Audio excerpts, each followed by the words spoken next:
I'm Tucson Morrison with Onsite Media, and I'm here with Greta Callahan, the president of the Minneapolis Federation of Teachers. And recently, Minneapolis Public Schools severed contract ties with the Minneapolis Police Department.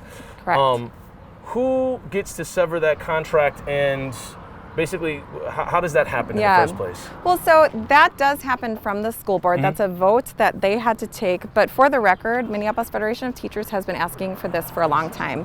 We give, as a district, $1.3 million a year towards that contract, and we believe that that money is better served supporting our students with more counselors, more education support professionals, and really looking at models that work. We do know that at North High, they love their SRO. They have a great SRO. So how do we get people who are doing great work in that position to train in others, to be a leader, but to be under a different title and not have a gun?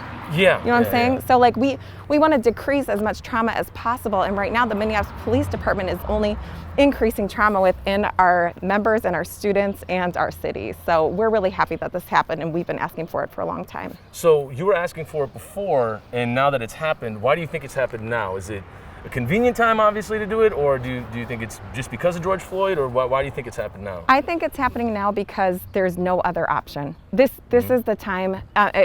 There's no way that they could have let this go on one more minute. We cannot traumatize our students for one more second.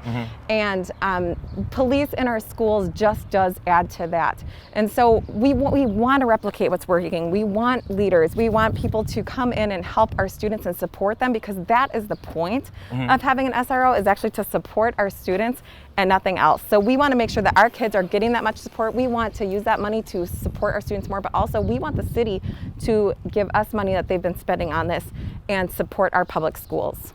As opposed to it going into the hands of the Minneapolis Police Department. Absolutely. And I can only imagine that seeing or having, as I was a young kid in Minneapolis Public Schools, my interaction with cops, getting pulled over walking, riding on my bike, and then seeing them at school was a traumatic experience, because here are these people trying to control my body, and now I'm going into a situation where they're still trying to control my body in a school building where, a kid should be able to learn and be free and have fun. Right, exactly.